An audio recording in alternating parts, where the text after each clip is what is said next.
They found her slumped against the couch, lips turning blue, her heart silent in her chest.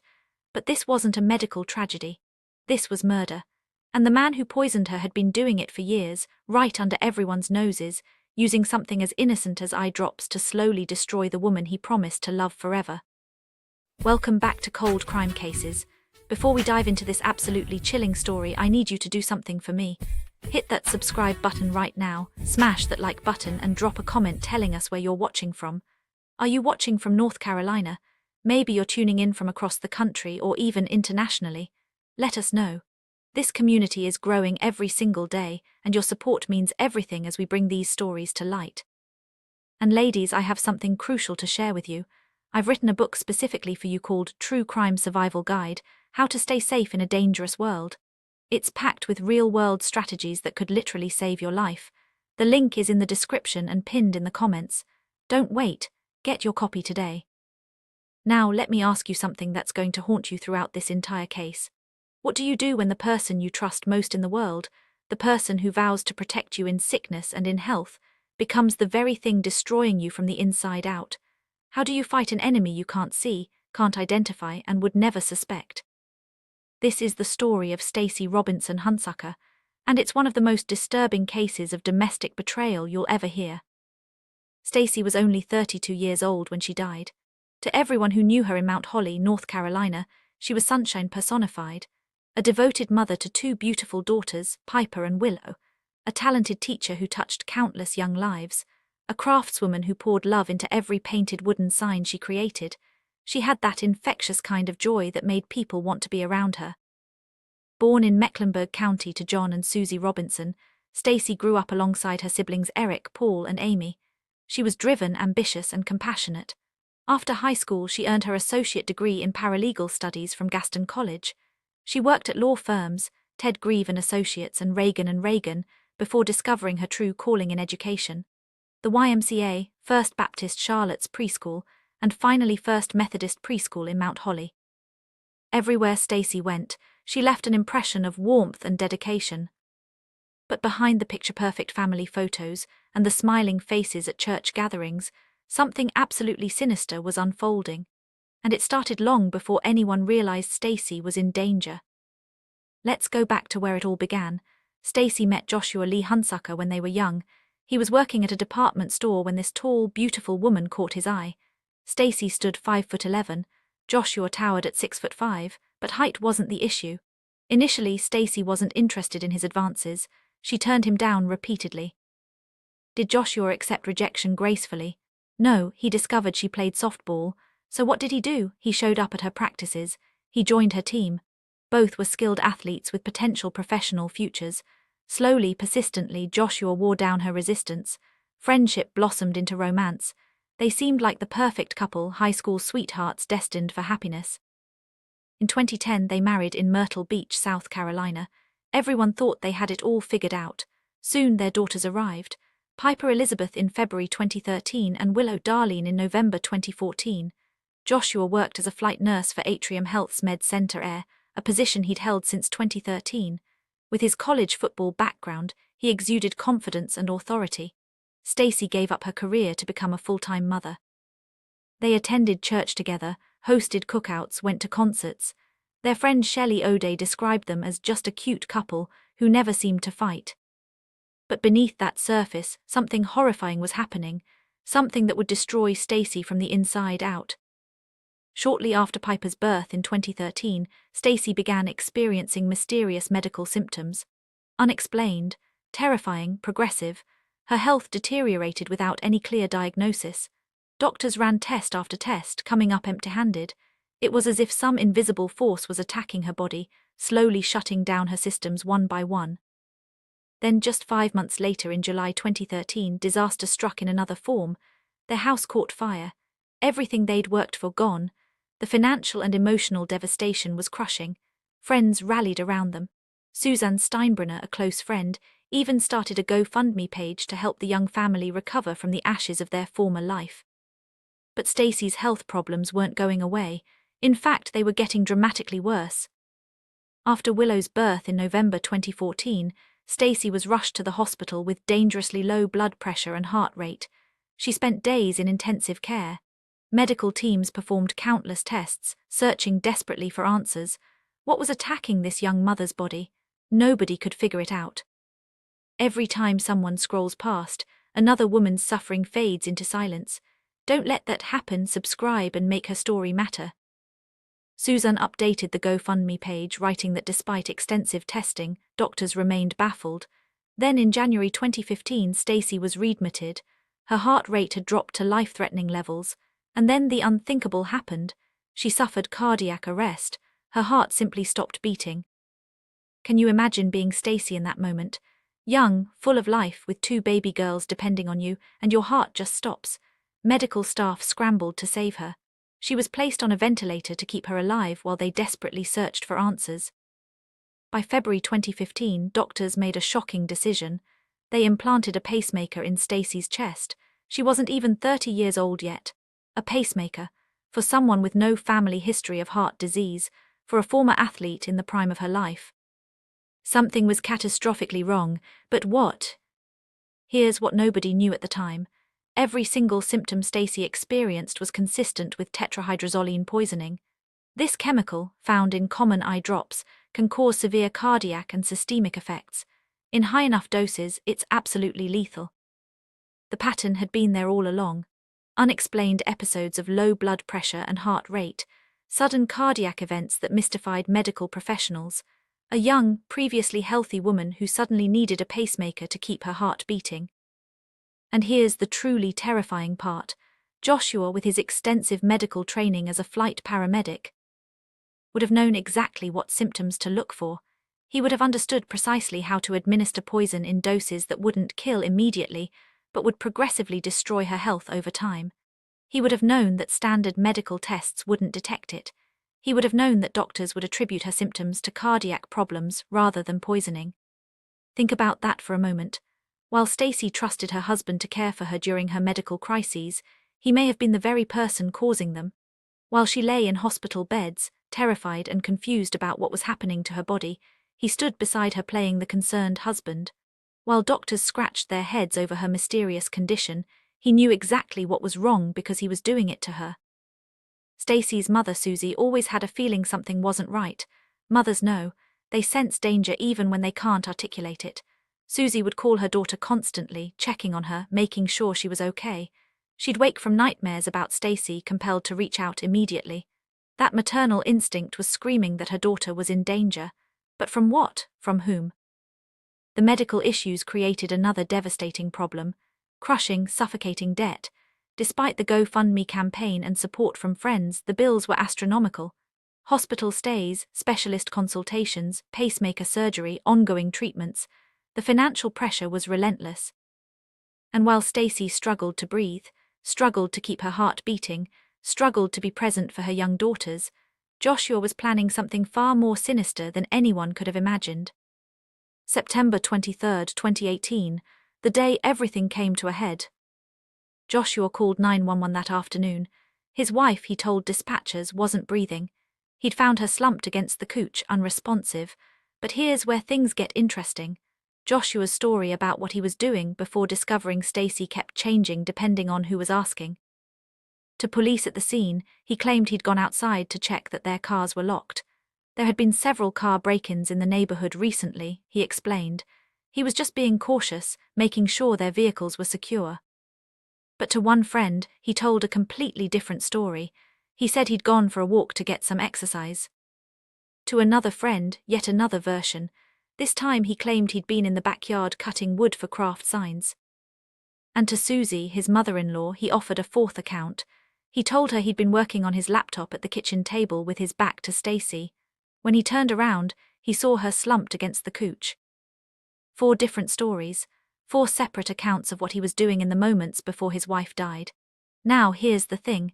If you're telling the truth, your story doesn't change. The facts don't shift based on your audience. You don't need to remember what you told whom because you're simply recounting what actually happened. But if you're lying, if you're covering up something monstrous, then your stories start to fracture. The lies don't line up. The timeline doesn't make sense. When emergency responders arrived, Stacy was already gone. Blue, cold, not breathing. They rushed her to the hospital, but it was futile. Stacy Robinson Hunsucker was pronounced dead. If stories like this make you want to protect the innocent and expose the truth, then don't just watch. Subscribe. That single click could be the reason another story finally gets heard. To everyone involved, the cause seemed obvious. Cardiac arrest. She had a documented history of heart problems. She had a pacemaker. She'd experienced mysterious cardiac issues for years. To local law enforcement, this appeared to be a tragic but natural death. A young woman's heart had simply given out. Sad, yes, but not suspicious. Except Joshua's behavior in the hours and days following Stacy's death told a very different story. He refused to allow an autopsy. Even though Stacy was a registered organ donor, even though she'd signed documentation indicating her wishes to help others even in death, Joshua adamantly refused to permit a post-mortem examination. That alone should have raised red flags. Why would a grieving husband refuse an autopsy? What was he afraid doctors might find? Within 2 days, Stacy's body was cremated. 2 days. Most families take weeks to make such arrangements. They need time to process their grief, to say proper goodbyes, to make thoughtful decisions about honoring their loved one. Joshua had his wife cremated almost immediately. It was as if he couldn't destroy the evidence fast enough. And in those same 48 hours, Joshua filed a claim on Stacy's $250,000 life insurance policy. Actually, there were 2 policies. One for $200,000 that could pay out $100,000 twice, and another for $50,000. He claimed on both. Before his wife was even laid to rest, he was already collecting money from her death. The funeral arrangements tell their own disturbing story. Stacy's parents, not her husband, planned and paid for her service. Joshua seemed disconnected, uninvolved, more an observer than bereaved widower. He acted like he wasn't mourning at all. Like the death of his wife of 8 years, the mother of his 2 young daughters, was merely an inconvenience rather than a tragedy. After Stacy's death, Joshua hired a woman named Julia Kalin to care for Piper and Willow. What Julia witnessed over the following months was deeply troubling. She later spoke to CBS 48 Hours correspondent Peter Van Sant, and what she described was absolutely chilling. "I never saw him grieve," Julia told the reporter. "Not once. He wasn't crying, he didn't appear sad, he didn't seem like he missed his wife at all. Actually, he seemed really happy." Happy? The man's wife had just died suddenly, leaving him to raise 2 young daughters alone, and he seemed happy. Joshua was already involved with a new woman, Jennifer Elkins, a co-worker everyone called Jen. Julia described constant physical affection between them. Jen was always the center of attention, Julia said. They were always talking about their future together, about moving in together. Not into the house Joshua had shared with Stacy, but somewhere new, a fresh start. Joshua rarely mentioned his dead wife. He didn't say he missed Stacy. He didn't talk to his daughters about missing their mother. He didn't share memories of her or keep her presence alive in their home. It was as if Stacy had never existed. She'd been completely erased from their lives. Julia found this incomprehensible. When her own father passed away, she couldn't stop talking about him, sharing stories, keeping his memory vibrant and alive. That's what grief looks like. That's what loss feels like. But Joshua, nothing. Within 6 months of Stacy's death, Joshua's new girlfriend had moved into the house where Stacy died, sleeping in the bed Stacy once slept in, raising the daughters Stacy had given birth to. It was as if she'd simply stepped into a role that had been left vacant. The position of Joshua's wife had an opening, and Jennifer filled it. Colleagues at Atrium Health's Med Center noticed the same disturbing patterns. They told investigators that Joshua showed absolutely no emotional response to his wife's death. They expressed serious concerns about how quickly he'd moved on with his girlfriend, how openly he flaunted the new relationship, how seamlessly she'd been integrated into his life. The speed was inappropriate, shocking, wrong. According to co-workers, he acted unbothered, as if Stacy's death had been expected rather than tragic, as if he'd been waiting for it to happen. Then there was the money. The spending spree Joshua went on after receiving that $250,000 from Stacy's life insurance policies shocked everyone in the community. He purchased a boat worth between $80,000 and $100,000. The judge in his case would later express concerns about this purchase, warning Joshua's attorney that he'd be sent back to jail if he attempted to hide the asset. Joshua went on multiple expensive vacations with his new girlfriend, trips they could never have afforded when Stacy was alive, when they were drowning in medical debt. But now, flush with insurance money, they were living lavishly, traveling, spending freely. He paid off the $215,380 mortgage on their 1,516-square-foot home in Mount Holly. These expenditures were later detailed in the wrongful death lawsuit filed by Stacy's parents, painting a picture of a man thrilled to be free, thrilled to have money, and thrilled to start a new life with his mistress. For Susie Robinson, Stacy's mother, these were massive red flags. She discovered that Joshua had been having an affair with Jennifer before Stacy died. While Stacy lay in intensive care units, fighting for her life, her husband was carrying on a relationship behind her back.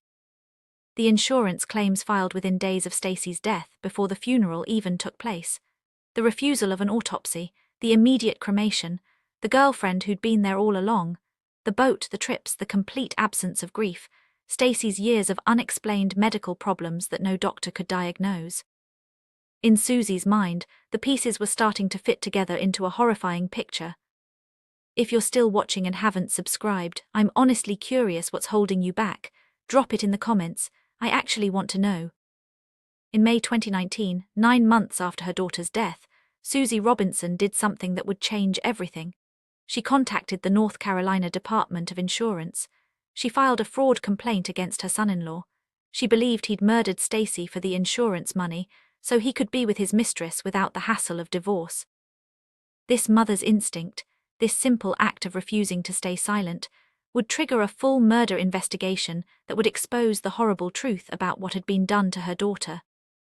Insurance Commissioner Mike Causey stated that when Susie Robinson's tip came in, the case was immediately referred to their Criminal Investigations Division. Remember, local police had already closed Stacy's case. Natural causes, cardiac arrest, nothing suspicious, file closed. But insurance investigators weren't satisfied. They would dig deeper, they would ask questions, they would follow the evidence wherever it led. A task force was assembled. Detectives from the North Carolina Department of Insurance's Criminal Investigations Division, the Gaston County Police Department, and the Department of Homeland Security. Special Agent Lisa Morgan was assigned as lead investigator, and she discovered something absolutely critical. Because Stacy was an organ donor, the LifeShare Donor Center had retained a sample of her blood even after she was cremated. This was standard procedure, done to facilitate the donation process, to ensure compatibility between donors and recipients. But that blood sample became the one piece of evidence Joshua hadn't anticipated, hadn't accounted for, and couldn't destroy. It would be the difference between justice and a perfect crime. The blood sample was sent to a laboratory for comprehensive toxicology screening. Initial tests for common drugs and poisons came back negative, nothing unusual or suspicious, but investigators didn't stop there. They requested additional specialized testing, broader screening for substances that wouldn't normally appear on standard toxicology panels. The results were absolutely shocking. Mike Causey revealed that Stacy's blood contained traces of poison, specifically tetrahydrozoline, the active ingredient in eye drops used to reduce redness. But the level wasn't therapeutic. It wasn't consistent with normal use. It was 30 to 40 times higher than what would be expected from standard application. Those levels couldn't be reached through normal use or accidental exposure. They could only be achieved through deliberate, repeated poisoning. Forensic toxicologist Demi Garvin reviewed the findings with growing alarm. She stated that because of the presence of tetrahydrozoline at that level, it required further investigation. It was like a modern-day Mickey Finn, something slipped into a drink without the victim's knowledge or consent. For someone with Stacy's documented heart condition, for someone with a pacemaker, for someone whose cardiac system was already compromised, this poison would have been especially deadly. It would attack her weakest point, her most vulnerable system, making her death appear to be just another tragic cardiac event. Here's something critically important. Tetrahydrozoline isn't typically included in standard toxicology screens. It's not on the usual list of substances doctors look for when they suspect poisoning. Unless you're specifically looking for it, unless you know what you're searching for, unless you have good reason to suspect it might be present, you won't find it. It's invisible. North Carolina Assistant District Attorney Jordan Green told the court that the drug has severe effects on the heart and can cause cardiac arrest or heart failure. This wasn't accidental. This was premeditated, cold-blooded murder. Joshua Hunsucker had been a flight paramedic since 2013. His medical training was extensive. Court documents made clear that his education and experience would have provided him with detailed knowledge of various medications and their effects on the human body. His job also gave him access to non-controlled substances that didn't have to be lugged or tracked. He had the knowledge, he had the means, he had the opportunity. The investigation expanded rapidly. Detectives began uncovering Joshua's family, friends, carcers, anyone who might have information. What they uncovered made the case even more disturbing. Approximately 2 weeks before Stusser's death, something significant happened about 20 miles south of Mount Holly. In August 2018, Lana Sue Clayton, a nurse, was arrested for poisoning her husband Stephen Clayton with eye drops. Clayton admitted to putting eye drops in her husband's water over a period of 4 days until he died. The story received extensive media coverage throughout the Charlotte area. Everyone was talking about it, and according to court documents, prosecutors noted there were numerous similarities between that case and Joshua's situation. Both perpetrators worked in the medical field. Both victims were poisoned at home by their spouses. Both deaths were initially ruled natural causes. Both involved Tetrahydrozoline poisoning. Imagine if it was your daughter, your sister, or your friend. Would you want their story buried under noise or told with care? Subscribing helps make sure nobody's story fades away. Not ready to subscribe, that's okay, but at least tell me why in the comments. I want to learn from you. Court papers stated that Joshua put eye drops in Stusser's water without her knowledge, exposing her to lethal levels of tetrahydrozoline just days after learning about the South Carolina case. It wasn't coincidence, it was a blueprint. But it gets worse. Investigators spoke with Joshua's former carcers at Atrium Health's Med Center Air. What they revealed was absolutely chilling. According to these colleagues, before Stusser's death, Joshua had told at least 2 carcers that if he ever wanted to kill someone, he would use Visine or another eye drop product. These weren't jokes. These weren't idle comments. These were specific threats from a medical professional who understood exactly how the mechanism worked. He told them precisely how he would commit murder if given the opportunity. Then shortly after the South Carolina case gained massive media attention, Stacy Robinson Hunsucker died. This was calculated, this was planned, this was murder. On December 19, 2019, Joshua Lee Hunsucker was arrested at his home in Mount Holly. He was charged with first-degree murder. Joshua also faced charges of felony insurance fraud and obtaining property by false pretenses. He'd collected $250,000 in benefits despite allegedly knowing he'd killed his wife to obtain them. His bond was set at $2 million. He posted bond and was released on Christmas Eve 2019, just 5 days after his arrest. A temporary restraining order prohibited him from using the insurance money, but he'd already found ways around it. That release would prove to be a terrible, terrible mistake. While out on bail, Joshua's behavior became increasingly erratic and dangerous. District Attorney Travis Page would later state that the defendant continued to engage in increasingly dangerous behavior. He would be proven devastatingly right. Joshua began a campaign of harassment against Stusser's parents, John and Susie Robinson. He regularly photographed and videotaped them at their granddaughter's sporting events. He sent them packages demanding they drop the murder charges. He followed them in his vehicle and repeatedly drove past their home. He made obscene gestures and used foul language toward them in church parking lots. The relentless intimidation was designed to silence them, to frighten them into abandoning their pursuit of justice. Then on February 4, 2023, Joshua staged his own abduction. He reported to police that while stopped to change a flat tire, he was struck in the head multiple times with a firearm. He claimed his hands were zip-tied, and he was injected with an unknown substance. He told investigators his attacker was Stacy's father, John Robinson. He was attempting to frame his father-in-law for assault and kidnapping. He was trying to make John Robinson appear violent and unstable, to discredit him, to turn the tables. The Mount Holly Police Department conducted a thorough investigation. They found absolutely no evidence supporting any part of Joshua's story. They determined he'd fabricated the entire incident to blame the Robinsons for his wife's murder. It was insane, desperate, and law enforcement saw right through it. But Joshua didn't stop there. Shortly after the fake abduction in February 2023, Joshua poisoned his own 11-year-old daughter. She became severely ill and required hospitalization.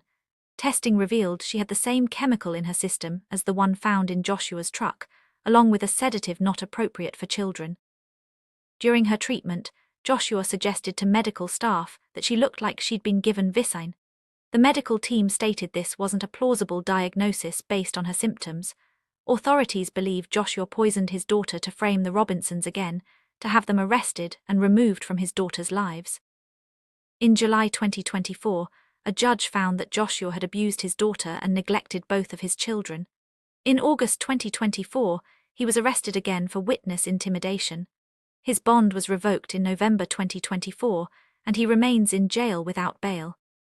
It was horrific, absolutely horrific. It demonstrated how far he was willing to go to avoid accountability. There's one more piece to this nightmare. A few weeks before his murder arrest, on November 26, 2019, Joshua allegedly set fire to medical equipment aboard an Atrium Health helicopter over Charlotte. He ignited a syringe pump on the aircraft at 12:59 a.m. The fire forced an emergency landing in a car dealership parking lot on Independence Boulevard. Nobody was injured, but they could have been. Joshua was charged with arson. The timing was significant. This occurred less than a month before he was arrested for murder. Investigators believe Joshua knew his arrest was imminent and that the fire was another desperate attempt to create chaos, distraction, confusion.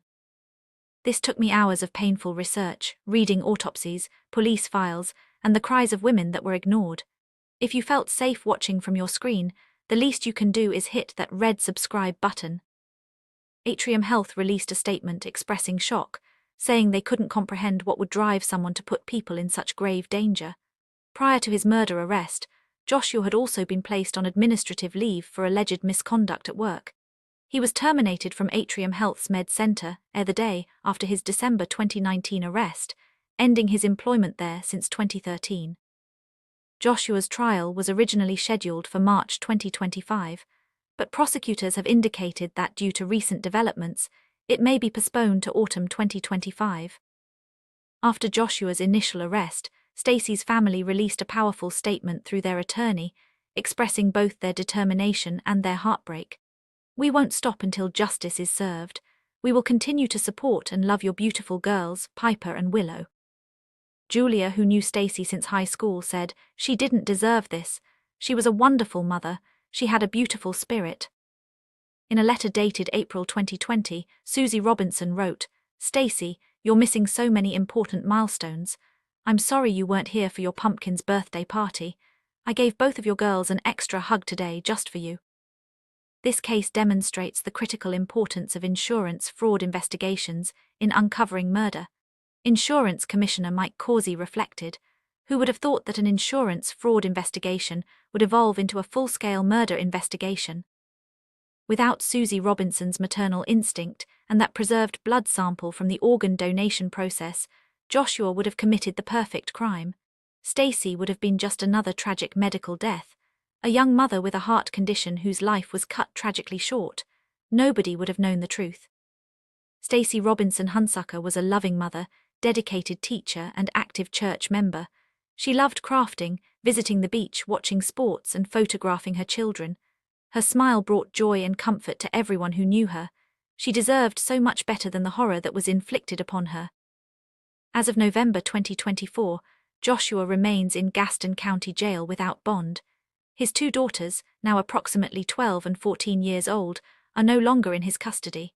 John Robinson and Susie Robinson continue their legal battle for custody of their granddaughters. Justice hasn't been fully served yet, but one thing is absolutely certain: Stacy Robinson Hunsucker will not be forgotten. This case exposes the darkest depths of human betrayal. It shows us that the greatest danger sometimes comes from those we trust most: the person sleeping beside you, the person who vowed to protect you, the person you would never, ever suspect. Now I want to hear from you, my genuine viewers who have stuck with me through this entire heartbreaking story. Here's my question, and I want you to really think about this. What would you do differently if you were in Stacy's situation? If you were experiencing mysterious medical symptoms that doctors couldn't explain, if your spouse seemed oddly unbothered by your suffering, if you felt something was wrong but couldn't put your finger on what? Tell us in the comments. Your insights might genuinely help someone facing a similar situation. This question is only for the real lovers of true crime, the ones who understand that these stories aren't just entertainment but cautionary tales that could save lives. Before I let you go, I want to remind you again about my book, True Crime Survival Guide: How to Stay Safe in a Dangerous World. Ladies, this book is essential reading. It contains practical strategies drawn from real cases just like this one. Strategies that could protect you, could save your life, could help you recognize danger before it's too late. The link is in the description and pinned in the comments. Don't wait until it's too late. If this case impacted you, if Stacy's story moved you, if you want to see justice served and stories like this told, do me a favor. Hit that like button. Subscribe to Cold Crime Cases if you haven't already. Share this video. Leave a comment sharing your thoughts. Your engagement helps these stories reach more people, helps us shine light on cases that might otherwise be forgotten. Thank you for being here. Thank you for caring. Thank you for being part of this community that refuses to let victims be forgotten. Until next time, stay safe out there. And remember, trust your instincts. If something feels wrong, it probably is. This is Cold Crime Cases, signing off.